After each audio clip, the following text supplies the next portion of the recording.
Okay, we're gonna start here. I just wanted to get notices out on X and True Social that we're here.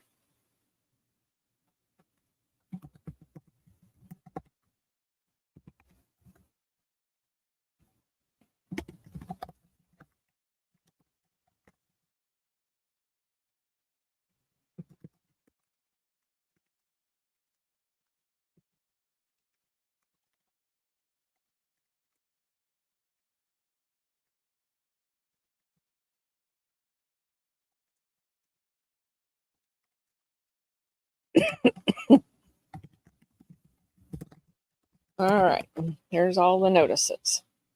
So I'm going to change up the scenery today. We are outside on my back deck with the sprinklers going.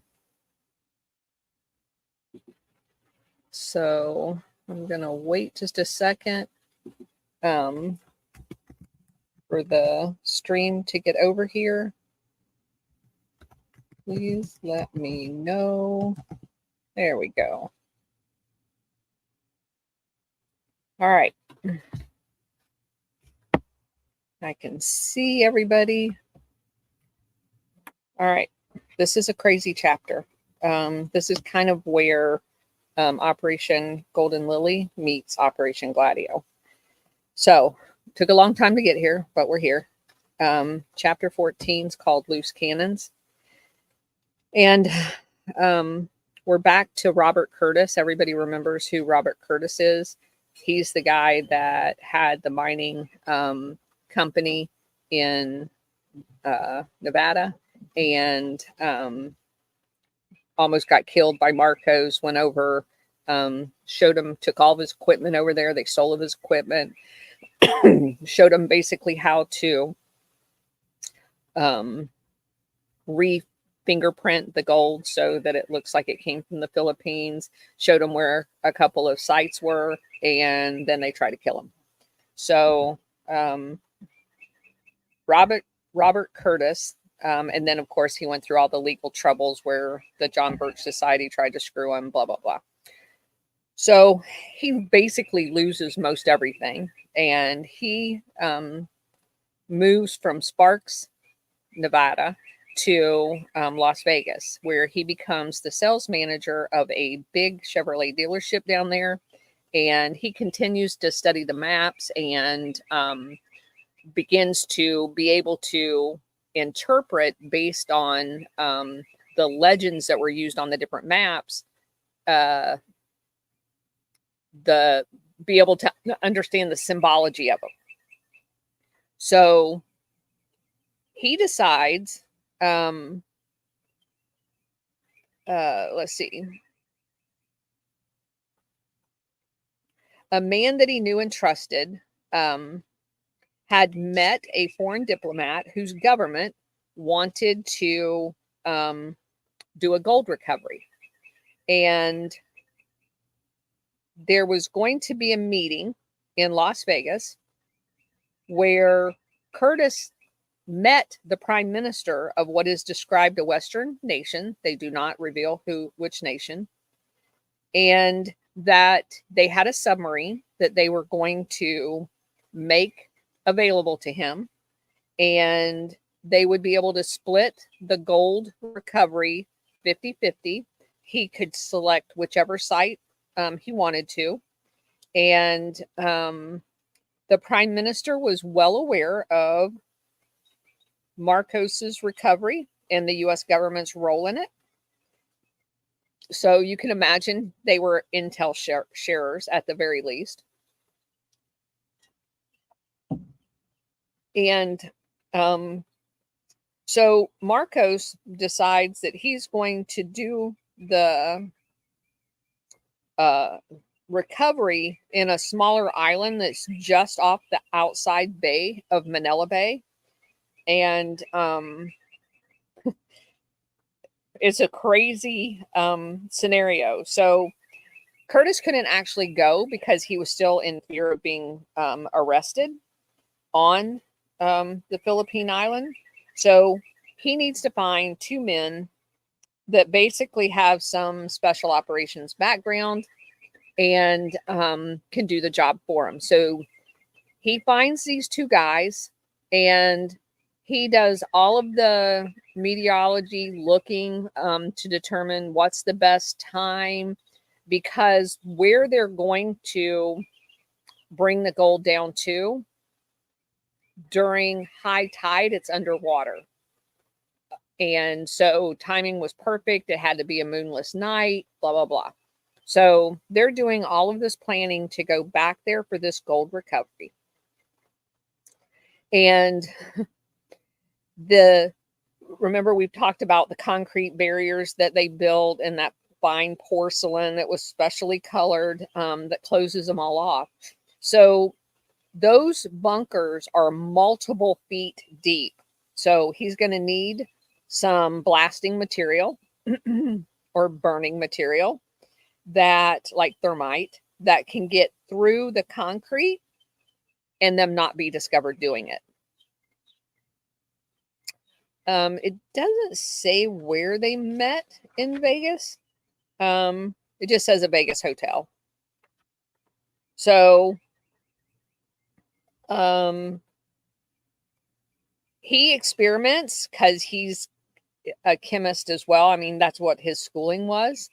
And he has to design a special like rucksack to be able to carry these 65-pound gold bars back and forth from the recovery site to the shoreline. And they go through this rigorous training to figure out how many trips they can make during daylight hours. They have to go up and down a ravine. So it takes a lot of training, even for these soft guys, to be able to feel confident they're going to be able to do this mission. And it's going to take them about 2 weeks back and forth every day, all day long. So then they have to bring in the supplies to keep them nourished, blah, blah, blah. So it wasn't a small feat to go through all of this. But Curtis, remember, was basically broke. I mean, they screwed him. The government came after him with both barrels. So he's kind of wanting to snub his nose at the government and be able to get this done. So there's no way he's going to say no. So he experiments with different blends of thermite in order to figure out how hot it has to be to get through the amount of stone or concrete that is sealing this tunnel front. So he gets all of that figured out, and he finds these 2 guys. Of course, we're not told what their names are. So they go through their training leading up to the quote unquote deployment. And they pack food, water, sleeping bags, mosquito nets, everything that you can think of. And they decide, interestingly enough, because this is going to tie into some other research we're doing right now, that they're going to go into the country as Mormon missionaries. Mormon missionaries. So keep this in mind. This is done all the time. This is a well-known CIA ploy where they use religious entities, and this is all coordinated. The State Department eventually figures this out, but this is a well-known ploy that they use. And they are going through the State Department to register these people as missionaries in the Philippines. So they get a boat that, because these guys are soldiers, they're not sailors. They get a boat, they load all their gear in, and it looks kind of wonky. But the guy that rented them the boat, of course, tells them, no, it's perfectly fine. So, not knowing, because of the tide, not knowing where they needed to project themselves in order to end up with the tide where they want to be in an underpowered boat, the whole thing gets screwed up. And in the middle, their engine dies. So you've got swells coming over the boat. They're having to throw their crap out. They end up throwing the thermite out, most of their supplies. They do end up making it. Well, no, this first time they don't make it over there. So they turn around. The engine does come back on after they get all the crap out of their boat. And they're destroyed. They're depressed. They call Curtis in Nevada and they say, hey, we screwed up. What should we do?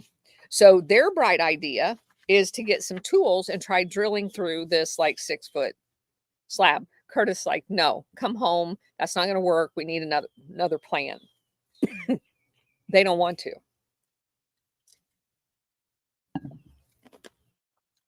Big macho guys, they've been training for this. They ain't going home. So they get a whole lot less supplies and they go back over with, I don't know, a paddle drill bit, and they try again. However, they realize within a few hours that there's no chance in hell that's going to work. So they end up calling the whole thing off, and Curtis has to call the prime minister and tell him to take his sub home because they had arranged for a sub to be sitting off the coast. And weirdly enough, they never considered the sub delivering the guys to the shoreline. I don't know why. So there had been during this time in the 70s and 80s successful recoveries, which we've talked about some of them. Primarily Japanese groups that were very well organized, had security, and remember they were using the excuse of investing in apartment buildings and stuff like that, when in fact they were just digging out below it and taking all the crap out. They were also very quiet about it. They didn't give up their mission. So there is, most of this was headed by a resident, the Japanese recoveries, by a resident named Toshi, Toshi, who lived in Tokyo, but he had been an intel officer during the Operation Golden Lily on the Philippines, as far as burying all of that treasure. So he worked around, not necessarily in the direct presence of Prince Chichibu, Prince Mikasa, Prince Takeda. And Toshi had observed Ben around the princess as well. So after the war, he went back to Japan, learned how to speak fluent English and French, and then he decided he's going to be a full-time gold recovery person. So he buys a small house on the outskirts of Manila, and he starts working to do recoveries. And in 1981, Toshi was one of the group of Japanese involved with President Marco and his big recovery in the Santa Maria Mountains. The gold was processed through that company we mentioned last time, Johnson Matthey Chemicals, for the refingerprinting of the gold to make it look like it was from the Philippines, using Curtis's stolen equipment.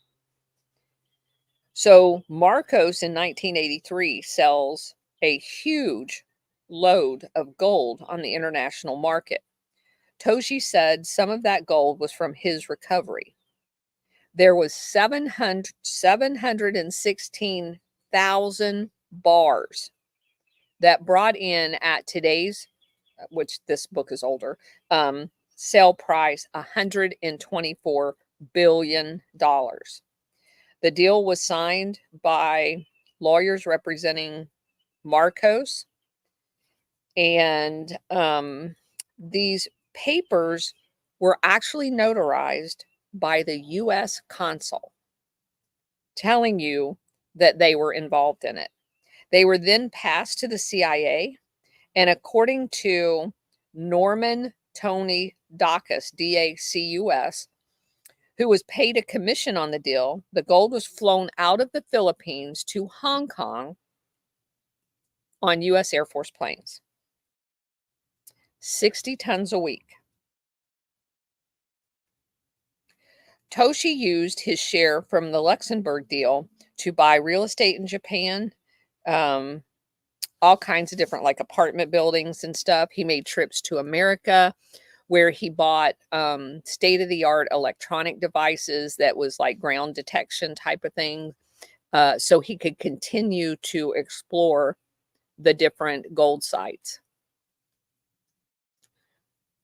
There were also recoveries that were made offshore, meaning in the water, because remember, they sunk ships, killing everybody on board. So Curtis was also contacted by a group wanting to salvage one of the ships that was sunk off the coast of China.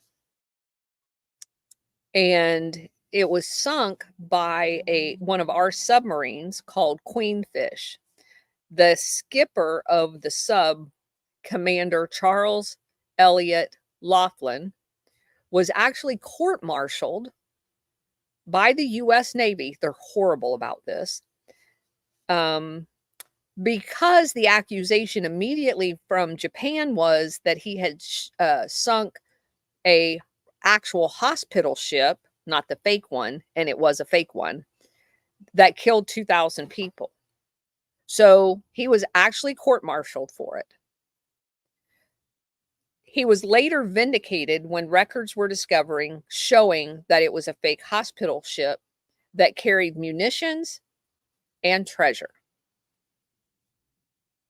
Another ship, the Awa Maru, which we talked about as well, was carrying $5 billion worth of treasure when it was sunk. She had 40 metric tons of gold, 12 metric tons of platinum, 150,000 carats of diamonds, titanium, and other material. Astronauts Scott Carpenter and John Lindbergh, the son of Charles Lindbergh, had found a copy of the sub's log in Navy archives showing the exact location where it was sunk. He confirmed with the sub's exec officer, who happened to still be alive at the time.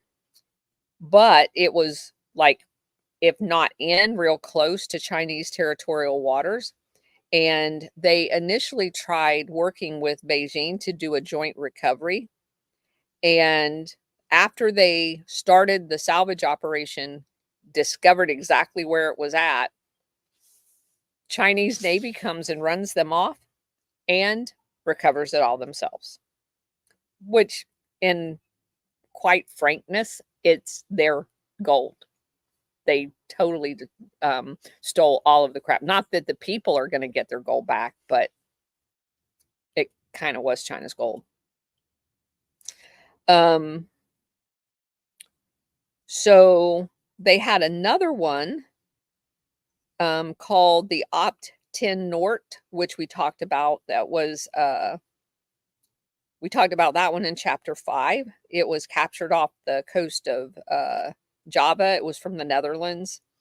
And she also was a fake hospital ship, and they had 2,000 metric tons of gold on that ship. And it's the one, if you remember the story, that they sailed into the bay and then bolted up all the hatches and sunk it with the people still in it.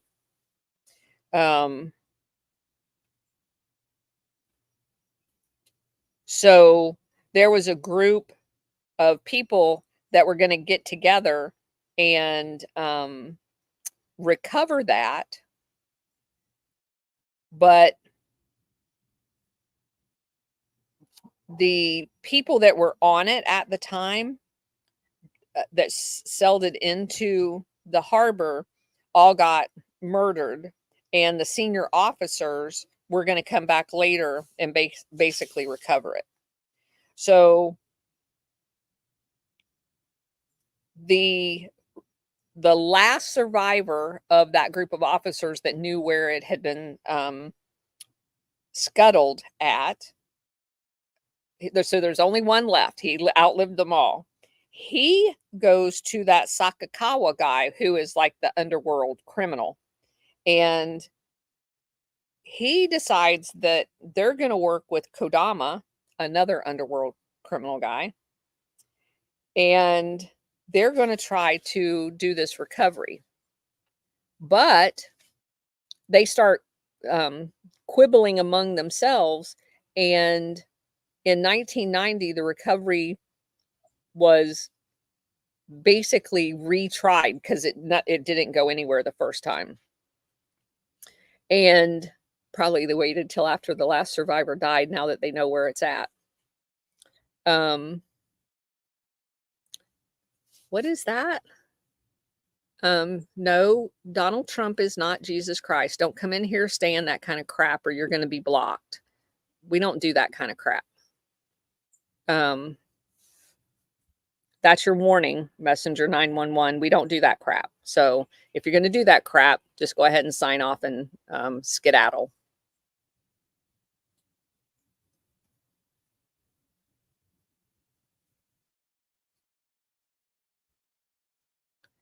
Okay. So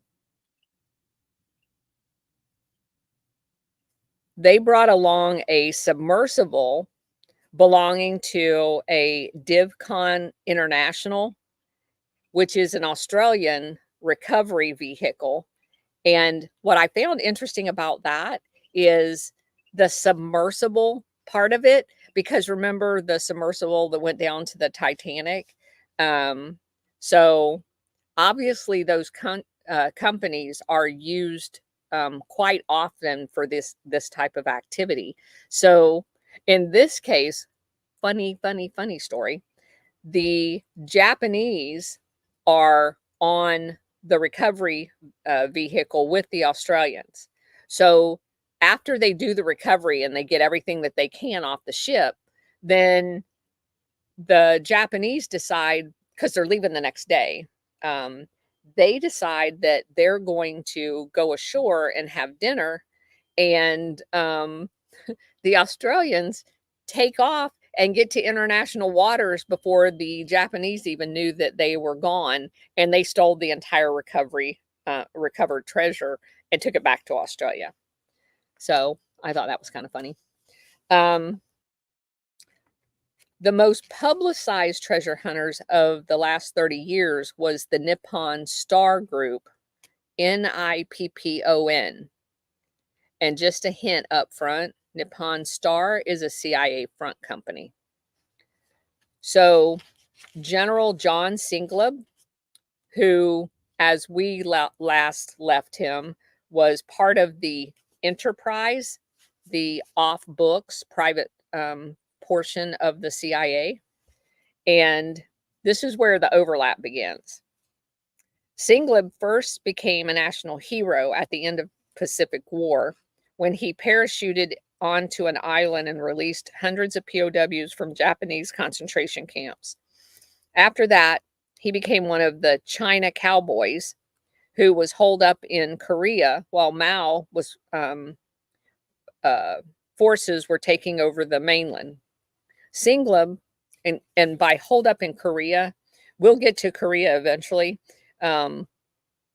But Korea is not anything like we've been led to believe. And Singleb being in Korea tells you everything you need to know, that entire thing and the division of Korea, everything was a CIA op. So just put that in the back of your mind, because this is another validation that he was there. Singleb also was critical in the setup of the KCIA. He basically was the one that helped them organize the whole thing. And the KCIA is the ones that went out and trained all the Moonies to go down to South America and basically set up Gladio training camps down there and train all the people on how to torture and kill people. So the KCIA is very, very bad. Not that ours is any good. So in the course of his long CIA career, Singleb worked with the most famous Cold War warriors like Ted Shackley, Klein, and Lansdale. In the 1970s, he was an American top military commander in Korea when he had the first of several public differences of opinion with Jimmy Carter, because Jimmy Carter is the one that forced him into retirement / private CIA. So he's in the Enterprise with Klein and a bunch of his other buddies at this point. And of course, they were all familiar with Santo Romano's gold recoveries that we've already talked about. They're familiar with Marcos' recoveries because they're getting parts of that money this entire time. So after Marcos was removed, Singleb and two other companies called Nippon Star and, well, two, Nippon Star and Phoenix Exploration, that's the second one. They come to Manila to basically go gold hunting. And I want to tell you the names of a couple of other entities. Nippon, NIPPON, was incorporated in Hong Kong. Phoenix Exploration was incorporated in London. That tells you a lot, because at this time, Hong Kong is still London. So it's London and London. It's not Hong Kong and London. It's London and London. There's also a company called Helmut, HELMUT Trading, registered in Liberia. Sounds kind of German. They were all based physically, not registered, but physically in Colorado, and had close ties to Phoenix Associates, which was founded by Colonel Robert Brown. Colonel Robert Brown, if you recognize his name, was the publisher of Soldier of Fortune magazine, which tells you a lot about Soldier of Fortune magazine too. He actually lived in the same neighborhood as Singleb. They were buddies. So Singleb said, quote, "Normally, I would not have been interested in buried treasure schemes, but the Nippon Star Group were not naive beachcombers. And I knew from past experience the stories of buried Japanese gold in the Philippines were legitimate," unquote. He also said, quote, "Marcos's $12 billion fortune actually came from treasure, not skimmed off the U.S. aid. But Marcos had only managed to rake off a dozen or so of the biggest sites. That left well over 100 untouched," unquote. And we also need to do a little bit more research on this. Singleb would be the security advisor in return for Nippon Star giving a percentage of his take to the U.S. Council for World Freedom. That's an organization that Singleb is responsible for starting. So we definitely need to do a little bit more research into that one. So he basically, during this adventure with Nippon Star, he gets taken to the cleaners. He hires some of those crazy pointer guys that basically were just scamming him and taking his money. And so after several false starts, they realize that they're going to have to bite the bullet and call Curtis in order for them to make any progress with this venture. Well, of course, Curtis initially doesn't want to have anything to do with them because they all screwed him repeatedly. So, oh, great. I just heard a woodpecker. So initially he tells him, you guys are CIA. I'm not interested. Go pound sand. And this might not have been a good idea. So, however, the next morning after he hangs up on him and tells him he doesn't want to have anything to do with them, they're sitting in his office when he gets to work. There's a guy by the name of Foringer, his first name's Alan, Foringer, and his deputy, John Voss, Voss. So they said that they were with an outfit called Phoenix Exploration in Denver. See the connection?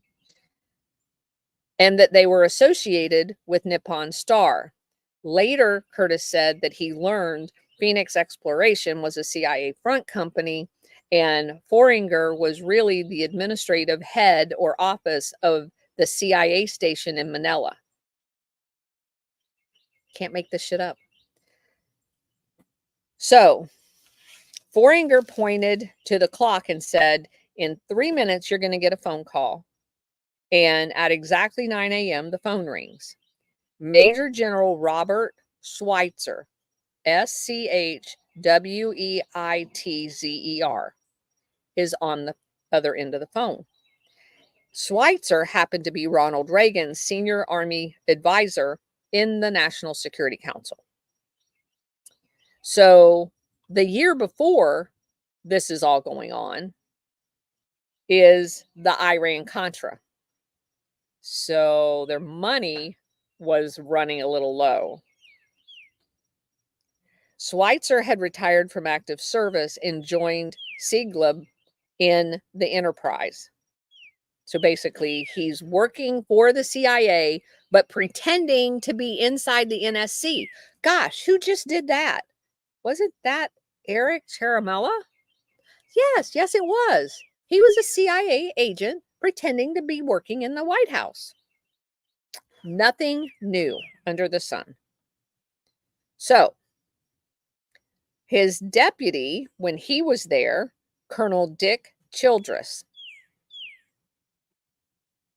and others, General Daniel Graham, who used to be the director of the DIA, and General Jack Vessey, Vessey, who was the former chairman of the Joint Staff, and former CIA Deputy Director Ray Klein, who currently at this time was working in the Center for Strategic Studies at Georgetown University, because we find Georgetown University almost as often in these schemes that we do Stanford and Oxford. So, Curtis said that General Schweitzer told him that he was calling from the executive building and that the old man next door, meaning Ronald Reagan, had personally endorsed the effort that Nippon Star and Phoenix Exploration go recover loot from the Philippines. Because the White House and the CIA had to maintain deniability, Reagan could not give the project any official stamp of approval. But General Schweitzer said the U.S. Embassy in Manila had been fully briefed. The U.S. commanders at Subic Bay and Clark Air Base also would be providing men and helicopters and secured storage for the gold. Schweitzer played heavily on the patriotic duty of Curtis as if he owed them a frickin' thing after what they had done to him.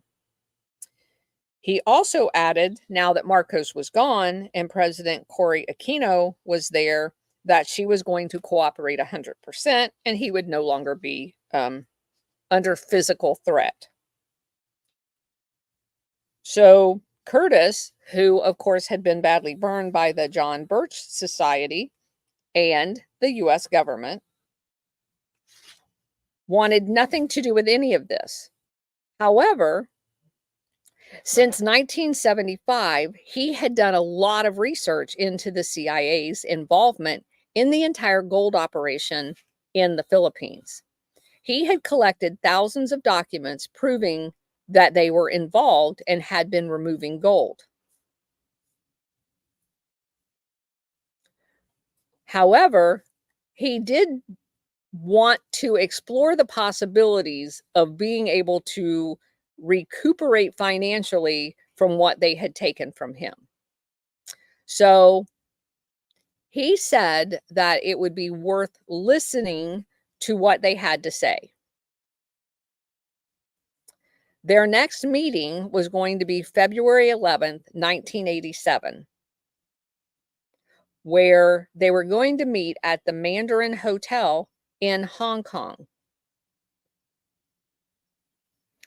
Over the next 4 days, they met in a hotel conference room, ate their meals together, and Curtis insisted on taping the entire conference from start to finish. He gave us copies of all the tapes, meaning the authors,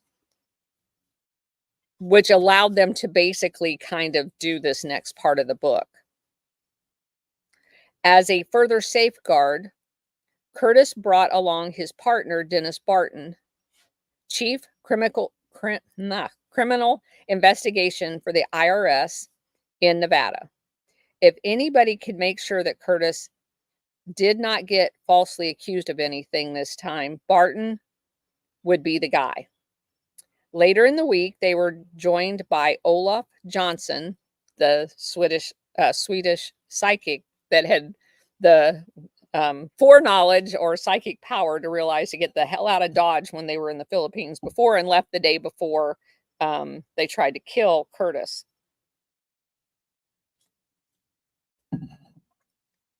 And he wanted him there, I think, to check the people out as well, because he's convinced the guy's psychic. Singleb told the group their greatest danger was that Japan's victims would band together and get a world court to freeze any further recoveries of the war loot. And that's what was prompting their need to go full bore. He said 32 countries altogether had claimed that Japan had looted them of their antiquities. 32 countries. Seems a little much even for Japan, but I mean, they could have just been making this shit up too, to try to get Curtis to help. To Curtis's surprise, it would emerge in these conversations that Singleb had persuaded the John Birch Society to take over funding Nippon Star for this venture. The guys that screwed him before are back again. It was Jay Agnew's son, Dan, who had Foeringer recruit Curtis. Foeringer's first phone call to Curtis was from the Agnew's attorney's office in Seattle, which is bizarre because it was the Agnews who had destroyed Curtis financially and professionally in 1975, bringing the criminal charges against him. So, having destroyed Curtis, the Agnews told Singleb they would only finance Nippon Star recoveries in the Philippines if they could recruit Curtis to gain access to his maps.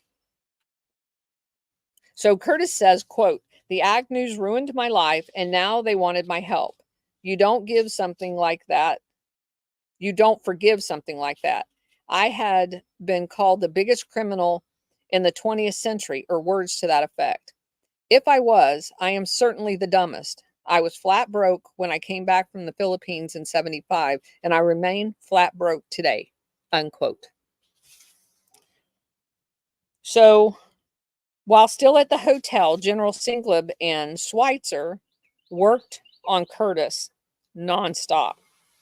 They basically tried to minimize Agnew's involvement. They told Curtis that they were offering him the best chance to ever make a recovery with the protection of the U.S. government, which doesn't do any good.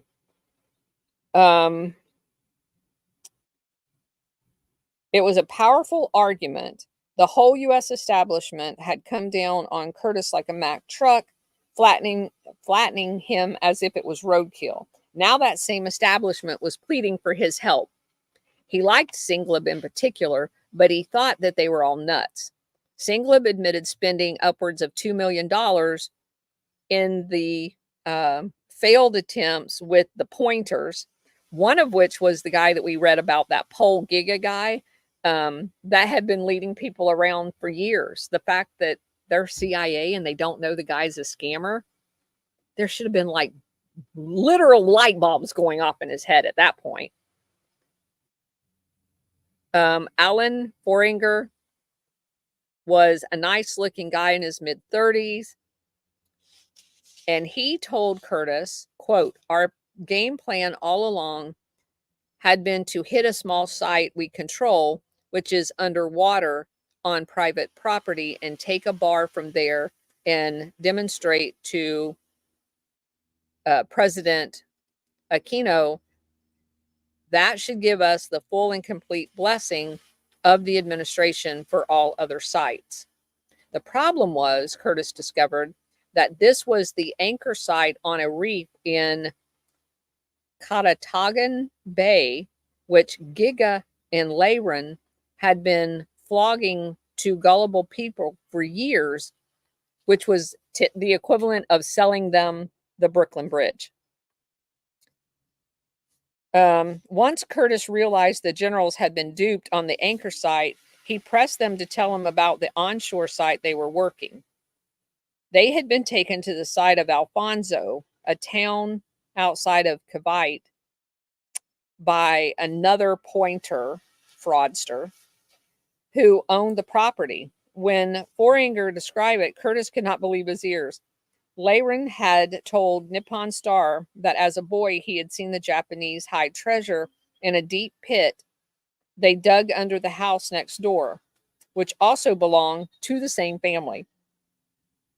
The excited generals put him on a monthly retainer and started to dig. When they found nothing, they figured it was deeper, so they kept digging and digging and digging until they basically realized the guy was lying. Eventually, they had dug 300 feet down. And not once, Curtis points out, did they ask, how did the Japanese dig that far in the 1940s? Not once. And they're using all modern equipment. By their own admission, they spent about $1.5 million on this garbage. Curtis was so amazed at the backbiting in Hong Kong, although they claimed to be old pals. The tape recordings show that General Singleb and Schweitzer were privately at each other's throats. Singleb insisted on taking charge of security personally. He said the only Filipino he trusted was a guy by the name of Teodoro Locsin, President Aquino's Minister of Information. Go figure. One liar loves another liar. Singleb and Locsin had also was very good friends with U.S. Ambassador Stephen Bosworth. The President Cory Aquino, Singleb says, really doesn't do anything without consulting with the U.S. ambassador. Probably because she doesn't want to get killed. Just a thought. Singleb swore that he had legal contracts with the Aquino government to dig on any treasure site in the country, including federal property. He showed Curtis this authorization written on presidential task force stationery and signed by a guy by the name of Wilfredo San Juan. Later, it turns out that San Juan had no authority at all to sign anything. Singleb boasted about bribing people in the palace and in the security command, and that the guerrilla leaders on the left had basically, while a threat, they had bribed the security of the government to protect them from the threat. But I thought they were CIA. When so many people are bribed, word gets around. A great many Filipinos knew about the activities of Nippon Star in the Phoenix. While Foeringer was intelligent and rational, Curtis said he had not commanded whole armies, so he was shouted down by the generals repeatedly. When they wanted his opinion, they would ask him to give it. Yeah, nothing like red flags flying everywhere. So they asked Curtis to give them an easy site where they could make a quick recovery in order to increase their credibility, both in Manila and back in Washington. Assuming that Singleb really did have permissions from Aquino to do the recovery on federal land, which was a big if, Curtis suggested targeting sites on Corregidor. He explained that there were several big sites there and a small one that would be easy and pretty much out in the open, easy to get to. And they were sure to be seen, so having a permit was absolutely essential. Singleb claimed his permit was correct. He had the men in place to carry out the recovery. Singleb had brought in 37 U.S. Special Forces and Delta Forces who arrived at Manila International in groups of 2 or 3, traveling under false names and false passports. Huh. That sounds an awful lot like CIA people, not Delta Force. While the generals prepared a game plan, Curtis went back to Nevada to resume his 9-to-5 job as a sales manager. On the plane, he realized he had joined a ship of fools. Singleb and Foeringer were charming and personable in different ways, but Curtis seriously doubted they could achieve their goal. A week later, he received a handwritten note from Foeringer, addressed to his code name, George. Dang, they've already given him a code name. How cool. This is what it said, quote, "Following are some quick notes I would prefer not to have to relate to you over the phone. Board of directors of Nippon have met and decided that Singleb must stay out of the Philippines for the foreseeable future and should publicly be disassociated from Nippon. That will be a hard pill for him to swallow. We may find ourselves dealing with a hostile takeover attempt by investors loyal to him," unquote. As if it couldn't get any crazier. He told Curtis that all 3 of Singleb's existing gold recovery projects were being closed down because they were fake. Nippon Star had continued as a club for super patriots from the CIA, Pentagon, State Department, and National Security Council, people like Singleb and Schweitzer. But its main purpose would be to divert attention from what was really going on. In its place, the Paladins were setting up, that's like the private people, were setting up a new company called Philippine American Freedom Foundation. Where do they get these names? They make such a mockery of everything.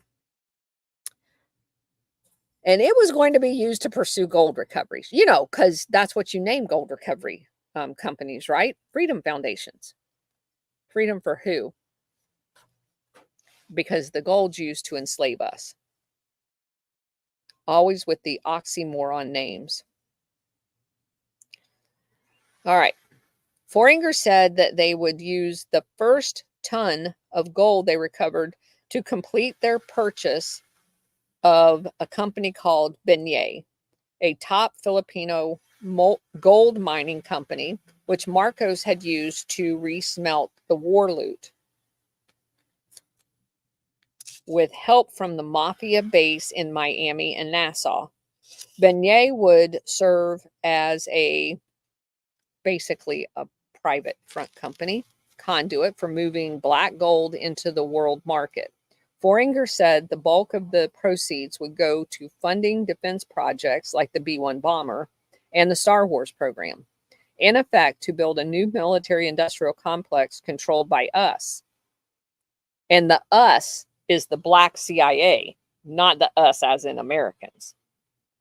They wanted to build an entire separate private military. According to his letter, Foreigner had drawn a chart showing the relationship of all these people. As partners with Phoenix Exploration and Nippon Star in this joint venture, Foreigner said he hoped Curtis and his friend Barton, calling themselves C&B Salvage, would endorse this political strategy.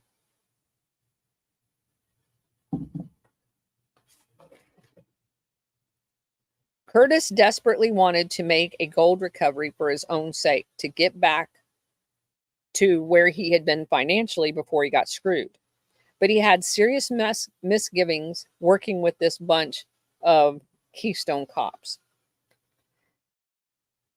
He urged Foreigner to concentrate on making a quick recovery at the movie theater site on Corregidor. This was the easiest, simplest, quickest site Curtis could give them. He could have done it himself years ago, but this site was right out in the open, so it required official sanction. Any child could do it. But could these generals do it? I love that. Opposite General MacArthur's headquarters at Topside, there was a bombed out movie theater. Beside it, a small cache, 18 bars of gold, simple to reach with a shovel at a depth of only 15 feet in soft soil, if you knew where to dig. 18 75-kilo bars meant millions of dollars. Curtis had learned about it in 1975 when he and Marcos flew by helicopter for sightseeing. One of the photos taken that day showed them strolling around the movie theater, its walls peppered with shrapnel. Colonel Velacruz saw the photo. He told Curtis an amusing story that he had heard from an eyewitness in Tokyo while meeting with Prince Takeda. The eyewitness said that he was at Corregidor visiting a senior Japanese officer when American forces began their assault to recapture the island in 1945. A heavy bomb landed across the street by the theater, blasting a crater 15 feet deep. The Navy commander still had 18 bars of gold to hide, and he saw his chance. So he buried them in the bomb crater. Genius.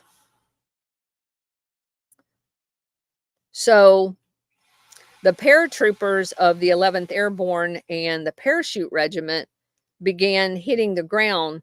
Fighting was fierce, and the Navy officer was among those killed.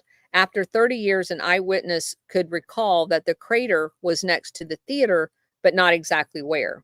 In 1975, while he was working with the Lieber Group, Curtis went back to the island, supposedly to visit the Pacific War Memorial. The walls of its rotunda displayed vintage black and white aerial photos showing the 1945 crater. Isn't that crazy? So he knew exactly where it was from those photos. They obviously could dig them up fairly easy, but again, it's right out in the open. When all was set, 10 Americans from Phoenix and Nippon Star arrived on the island. They brought with them a group of Filipino soldiers to guard the perimeter, led by a sergeant from the Presidential Security Command. Among the Americans were Foeringer, President Reagan's man, General Schweitzer, 5 colonels. Oh, you can tell this is screwed up already. A U.S. Navy SEAL, and Curtis's associate, Dennis Barton, and John Lemon. One of the 5 colonels was Eldon Cummings, a veteran of CIA covert operations in El Salvador, Operation Gladio. 2 others were Colonel Rock Myers and Colonel James York. The SEAL was an equally impressive guy, Tom Mix, M-I-X, now attached to a shady company called GIMCO, G-I-M-C-O, or Geo Interspace, depending on which title they wanted to use that day. They worked closely with Nippon Star on offshore recoveries of Japanese treasure hulks. That day, they had all the heavily armed. They were all heavily armed in case of danger. Leaving the 5 colonels in charge of the work, Schweitzer returned to their safe house south of Manila. That's so funny.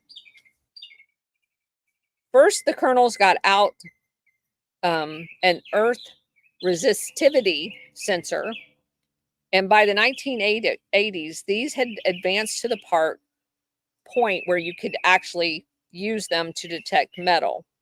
Over the next 5 days, they dug holes 10 feet deep, and they expected to hit the bars the next day, when all of a sudden there was a whoosh, and 3 big Filipino Army Huey helicopters came whooshing in over the heads of the armed soldiers in flak jackets. When the other Hueys, one landed, the others basically had their guns pointed on them, followed by a Filipino Army general. He told the Americans that he had been sent by the general, head of the armed forces, to throw them off the island, which was federal property. Foeringer showed him the letter that General Singleb had been waving around saying that it was legitimate, and of course they tell him that it's not. So they leave. General Schweitzer, informed that his hand-picked team had been expelled from the island, was livid. He threatened to phone President Reagan and have him intervene personally with Aquino. He was persuaded by Curtis that that was not a good idea. A lot of people in the Filipino government and the armed forces were offended by the Highlanders' attitudes of the people that were working with the Nippon Star project. Manila journalists learned that this company was funded by John and Joan Harrigan with Mooney money. Okay, so just stop. This is the CIA being funded by the CIA, being used by the CIA, right? Because the Moonies are a solely 100% CIA creation under the KCIA banner. Is that crazy? When Nippon Star first set up in Manila, Singleb had bought weapons on the black market, including grenade launchers, for which he then was unable to get a license because they turned out to be stolen.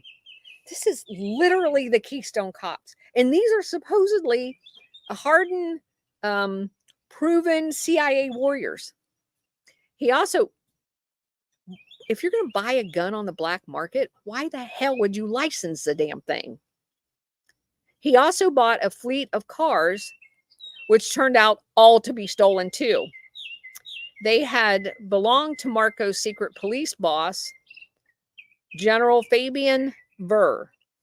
And when Ver fled in exile, the cars were sold privately and Ver pocketed the money. When Singleb tried to get the cars registered, it emerged that they were all missing government property.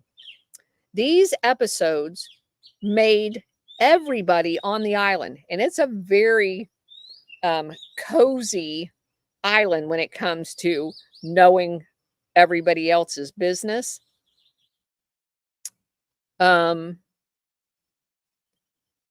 That they basically were just like Keystone Cops. One journalist wrote, quote, "If the Philippines is to remain a free and democratic society and not to fall into the abyss of CIA engineered and created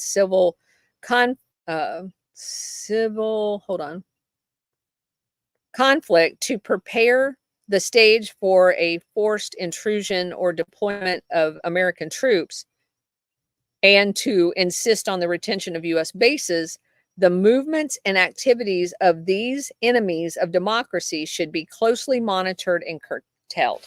So the American or the Filipino people all know these are CIA gangsters basically trying to ensure their government is never able to operate effectively without CIA involved.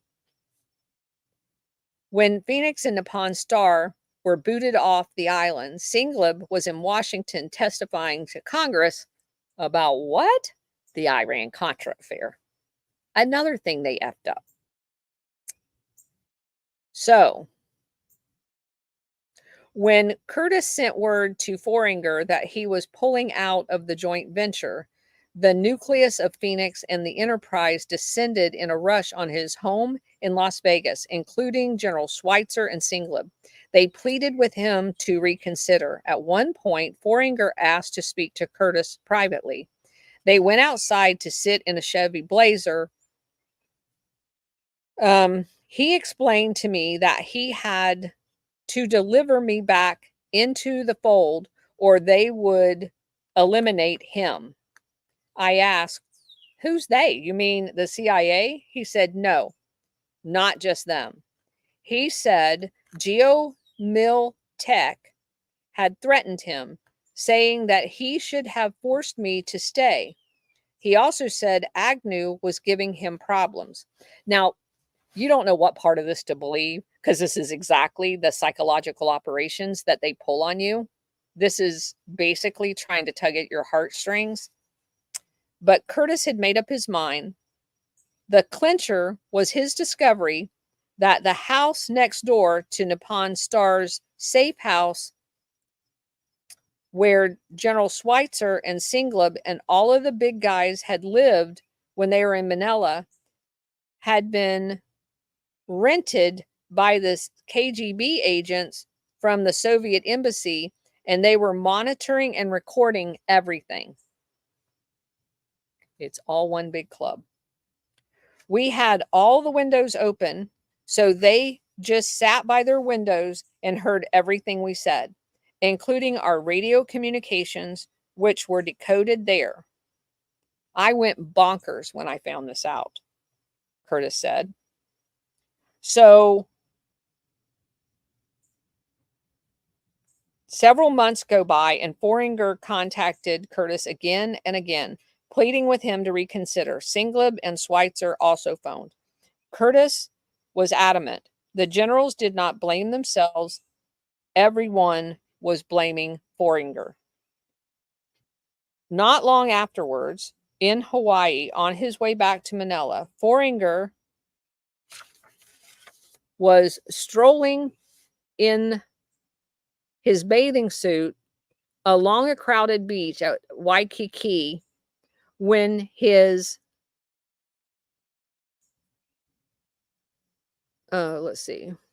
when his leg was nicked by a passerby holding something sharp. Later that day, he was rushed to the hospital, had difficult breathing. The doctors suspected a shellfish toxin. For a while, he was near death. Gradually, his condition improved and he was returned to Manila to recuperate. At his own apartment, which he had been sharing with a Filipino, when a friend came in one morning, Foeringer had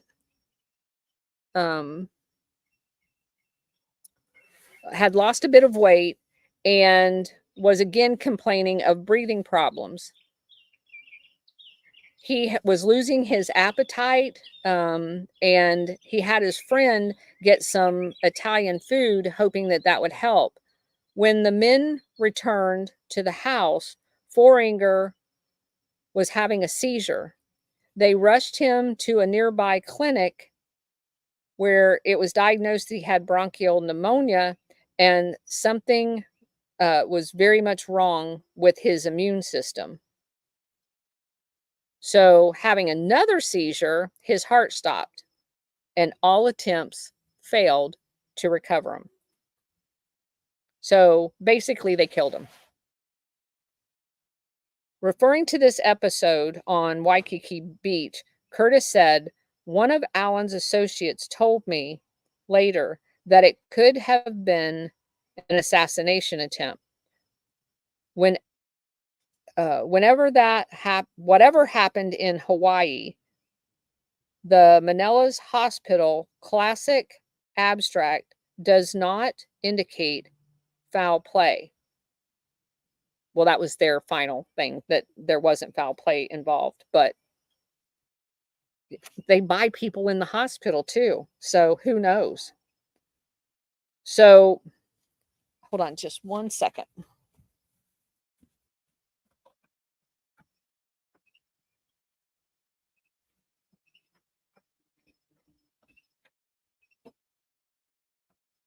All right. Getting a little dark out here. Got to be able to read my notes. Okay. So Foeringer had been under a lot of pressure, and basically the pressure was being put on him to try to get Curtis back into the fold. And on a trip to San Francisco in 87, in which he broke off all remaining ties to the generals, he had severe stomach trouble, talking about Curtis, and had to undergo immediate surgery. When he came out of the anesthesia, he was kept on painkillers that made him groggy. One of the visitors to the hospital was a total stranger by the name of Charles McDougald, who said he was writing a book about Yamashita's gold. A former Green Beret, he said that he had studied at the University of Philippines, where he had a close friend who was now Aquino's national security advisor. On repeated trips to the hospital, he told Curtis about various treasure sites. In his fuzzy state, Curtis began to think that McDougall might be a suitable partner, assuming that his connections to Soriano was solid. They discussed going after one of the treasures in Fort Santiago under cover of a restoration project. McDougall said that he broached the idea, who discussed it with the president, and she approved. They would go after Prince Chichibu, who had placed in the third basement of the fort at the bottom of one of the air shafts. So basically, they were going to create a new company called International Precious Metals, and that this McDougall guy was going to participate and share in the proceeds after the Philippine government had taken its share. The excavation could proceed in stages, with Aquino's approval required at each stage. They would tunnel through the backfill that the Japanese had put in the way. So they began work. There were 4 types of booby traps. There were 100, 250, 500, and 1,000 pound aerial bombs that were put in all of this, bottles of cyanide, which we were told about. At some sites, there were terracotta pipes that were easily broke and would flood the tunnel. There were trip wires and fine sand. And remember how they were saying that they had like these false bottoms in the sand, and if you broke one of those, it would like the sand would all come on top of you and basically bury you alive. So he gave strict orders about how to shore up all of the walls and how to proceed. As pressure mounted to reach the targets, the workers and supervisors started becoming careless, and 3 of them, working deep in the tunnel ahead of where it had been shored up, suddenly burst a sand trap. Sand poured down and crushed the 2 men. The third one, with his feet protruding, was able to be pulled out alive. Curtis and the security chief were notified, but no one was prepared for the public outcry. Journalists crowded into Fort Santiago. The Philippine Senate demanded an investigation. Marcos' cronies led the attack, blaming Curtis for the deaths and desecrating the national monument. He countered that the gold they were on the verge of recovering would pay the Filipino national debt. President Aquino backed Curtis. She authorized the company to continue for another 90 days. Curtis knew he was only a few meters from hitting the gold. To prove it, he brought in a drill rig and bored down, drilling a number of holes. On April 23rd, 1988, the bit came up with a fragment of gold, marble, and wood. The Golden Lily map showed the gold bars were in wood crates on marble slabs. Curtis had hit pay dirt. The electronic sensors also directed a small but significant target just to the left of this drill hole, probably the oil drum that Ben had talked about that was backfilled at the last minute. It could be worth millions. President Aquino was elated. Once again, however, there was mischief backstage. Fundraiser George Wartinger returned from Nevada with Ernie Wittenberg, who claimed to be a building contractor. Wittenberg's money actually came from drug trafficking. He would later be convicted and imprisoned. Soriano and McDougal both knew that Wartinger was feeding Wittenberg's drug money into this project all along, but nobody told Curtis. When Curtis protested, Wittenberg countered by offering to buy a controlling interest in the project for $500,000 cash on the condition that Curtis be removed and sent home. Now that Curtis had located the gold, he was no longer needed. Teresa, too, all over again. Any gold bug who wanted to make a recovery in the Philippines needed Curtis because he had the maps and understood them. But once Curtis identified a target, he was expendable.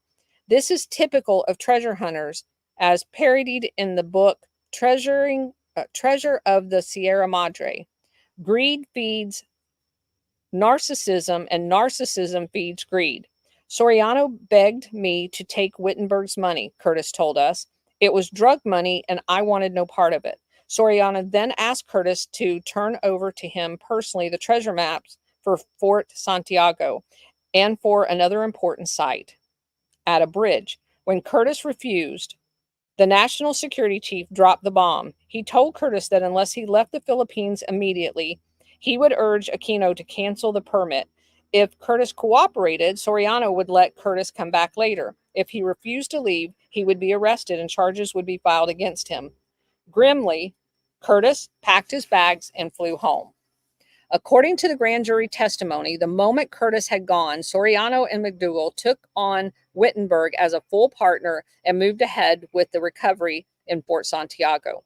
A member of their team testified that they recovered an oil drum packed with 24 small carat gold bars, gold, silver, loose jewels. The main target, which Curtis had drilled into, was a few meters below that, but they would be on top of it soon.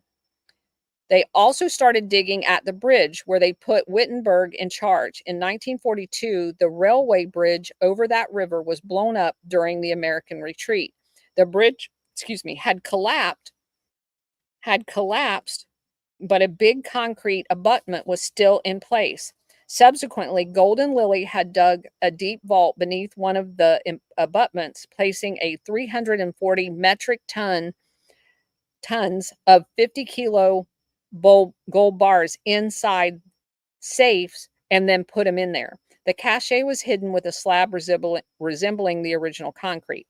Unfortunately for him, Curtis had revealed to his partners that it would be simple to penetrate the vault by excavating from the side. That always kept him from doing the site himself was the adjacent highway, which made it too conspicuous. Now that Aquino's administration was conveniently rerouting the highways, so Wittenberg, McDougal, and Soriano could use drill rigs without being observed by every passer car. Soriano arranged to have the official permits and a few squatters removed. Work at the bridge proceeded quickly when Craig Nelson, a California investor, gave $100,000 to bring in a drill rig able to bore the 6 feet diameter hole. By November, they were down 170 feet below the bridge abutment. When Nelson arrived at the site that morning to check on the progress, he found Ernie Wittenberg in the state of excitement. "I touched a Jap." Ernie Wittenberg told us that he went down the whole elevator. He saw and touched 2 of the 8 safes that were visible and said they had a plan to bring in Army trucks to haul the gold away. Soriano immediately made a trans-Pacific phone call to McDougal, who cut short a trip to California to fly back to Manila. McDougal told me that I must have misunderstood Wittenberg. He said Ernie Wittenberg didn't actually see the safes, Nelson said to McDougal, insisted that they had not reached the chamber concerning the safes. Realizing he was being lied to, Nelson returned to the site to see for himself and discovered that he was not allowed to enter, although he had paid for the drilling rig. All Filipino workers had been sent home, and the security at the bridge was taken over by 2 heavily armed members of the U.S. Special Forces. Friends of McDougal, one of them a full colonel, who reportedly took leave from active duty just to do this job. McDougal told all of those involved that water had flooded the hole, so they had to abandon the project.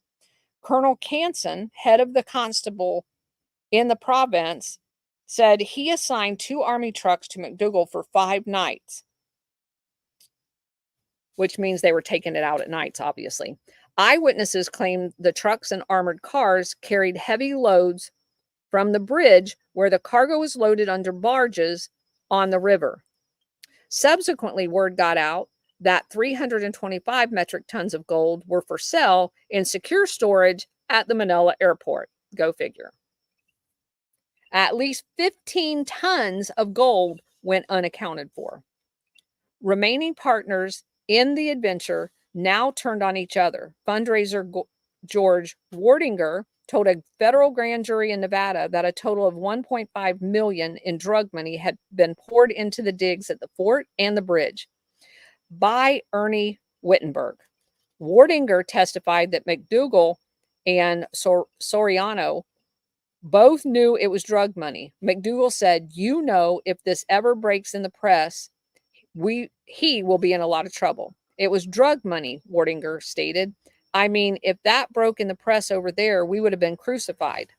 Indeed, when Manila newspapers reported that some of Wittenberg's drug money was transferred to Soriano's personal account, President Aquino demanded his resignation as National Security Advisor, effective February 15th, 1989. Wardinger also testified that Wittenberg paid $50,000 of furniture to equip a new house McDougal purchased in Manila and helped to finance a new house McDougal bought in San Francisco. He said Wittenberg also gave Soriano and McDougal each $50,000 in cash. The grand jury then called in McDougal. Government prosecutors initially sought forfeiture of McDougal's new San Francisco home, but he was persuaded instead to prepare a report on his partner. Thanks in part to his testimony, Wittenberg was tried and sentenced to life in prison for drug trafficking. Like Humphrey Bogart and his partners, all of these men were obsessed with gold and turned on each other. but they are small fries compared to the international bankers who accepted the gold on deposit and went on about their merry life. And Curtis, like Ben, still got screwed. Is that crazy? All right. So we're down to the last chapter. Yay. So we're going to do that on Thursday. Let me run through all of our comments real quick. Y'all get so busy in the comments. Okay. Let's see. I probably ought to leave my light on, huh? Y'all can't even see me. Let's see. I'm going to put it over here by the edge of my computer. And so it don't look like we're having a seance out here. Oh, that might be even more scary. All right, let's see what we got. They met in Las Vegas. All right, we've already went through that. Latter-day Saints knocking on doors. No, I don't think that's Latter-day Saints, is it? I think that's Jehovah Witness. Let's get them religions correct. Okay. I would think they would have used a notary. Nelly, yeah, I think. Let's see. Yeah, this is like families when someone dies, right? Treasure hunting brings out the absolute worst in everybody. That's kind of the moral of the story, actually. Funny how Australia, yep. Well, what's funny to me about the whole Australia story is, Australia was a penal colony for England, right? So go ahead and mess with them because they're going to take your shit. I just thought that was hilarious. Okay, so SR-71, just to refresh, yes, all of the maps were the original maps that were wax coated, the big heavy ones, were all burnt on the balcony in the Philippines. Remember that. But prior to that, remember, he had taken pictures of all of the maps. He has everything. All of the maps, he was able to figure out most of the symbols on the maps. So he's good to go. He knows his shit. And these people keep messing with him. So, yes, you're very good, SR-71, for remembering that. All of the original physical wax coated, except for the 3 that Ben kept. The 3 that Ben kept is still buried in his backyard, as far as the story goes. Let's see. Since when is the military on time? Come on, come on, come on. I can tell you in my family, I'm the only one on time. This knowledge will get you killed. That's kind of the moral of the story. The prize should have been pay me what you owe me. I agree. Oh, thank you, Jan, for I actually painted that cross. I chalk paint everything. I buy stuff at yard sales and then I chalk paint everything. My colors out here are teal. Not that y'all need to know that, but one day we'll do a tour. It's a pretty cool outside deck area with a little outdoor kitchen. I absolutely love I live outside. Even when it's hot as Hades, I live outside on my back deck. I told my husband if we were ever to strike it rich, I could have an outside deck the size that I have here and a little room with an air conditioner to sleep at night. I'd need only 200 square feet because I'd have an outdoor kitchen and I want it next to a body of water. That's my dream. 92 watching, only 22. You go get them, Rosie. Get over there and put some thumbs up for us. Wow. Thank you, Rosie, for herding everyone along. That's awesome. Gotta have Americans in everything. I like this parts of the story where there's American names because the Japanese and Filipino names send me for a loop. Um, Keystone Cops meet Larry, Curly, and Moe. Absolutely. Fix broken water pipes. You're right, SR71. They should have just pretended to be plumbers.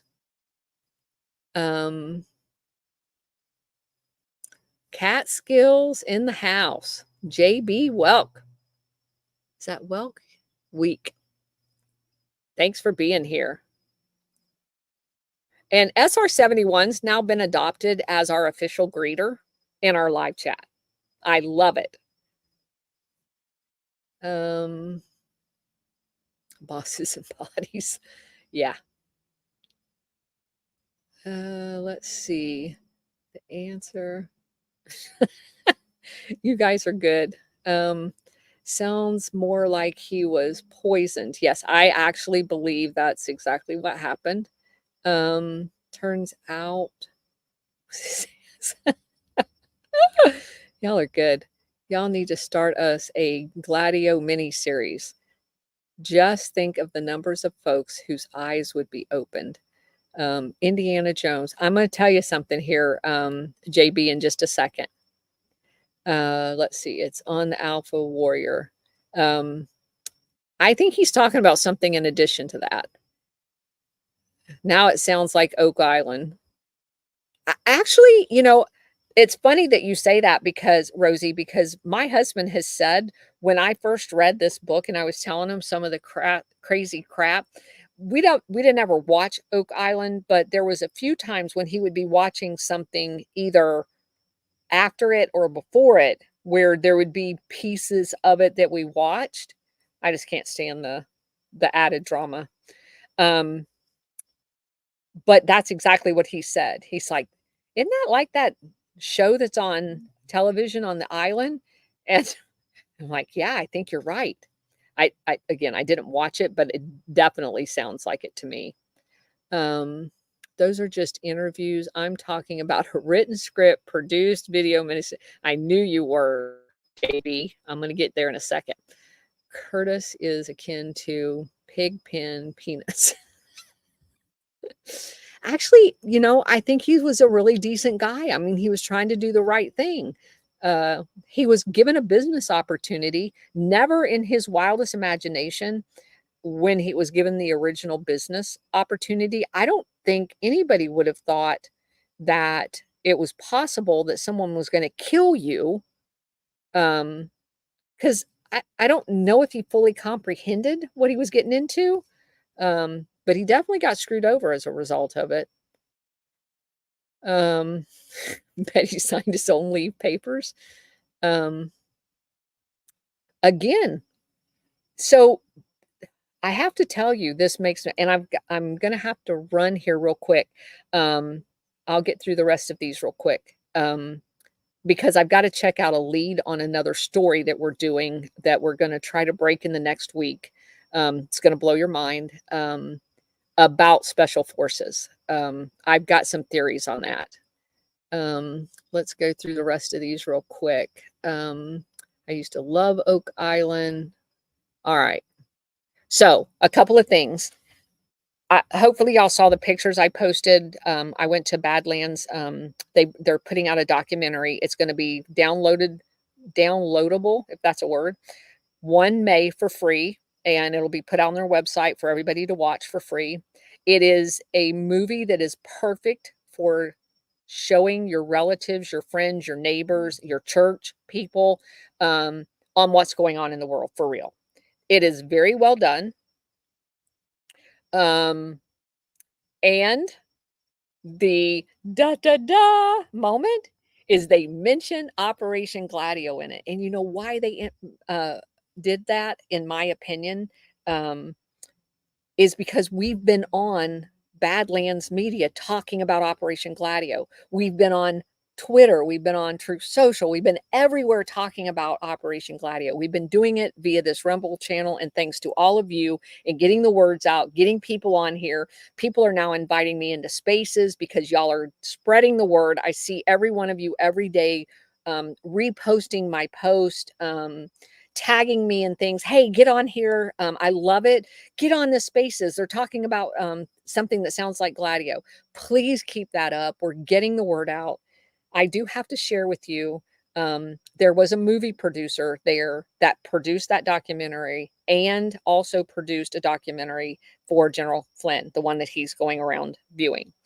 There was 2 people, not me, that suggested that he needs to do a documentary about Operation Gladio. I'll keep you posted. I think that would be sweet. But obviously it's a huge story and it definitely needs more exposure. So, oh, and today I got invited to meet Catherine Austin Fitts. If y'all know anything about finance, the woman's the guru. I mean, like the guru. So that was totally cool. She got around to talking about how trillions of dollars have been stolen out of the US Treasury. And of course, my only question was, where did it go? And so she kind of, Bank of International Settlements, whatever.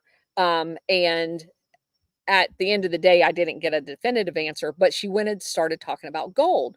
Well, immediately I go to Golden Lily. So after she went on to other questions, I went and talked to her assistant in the back of the room and I said, can you please tell me, does she know about Operation Gladio?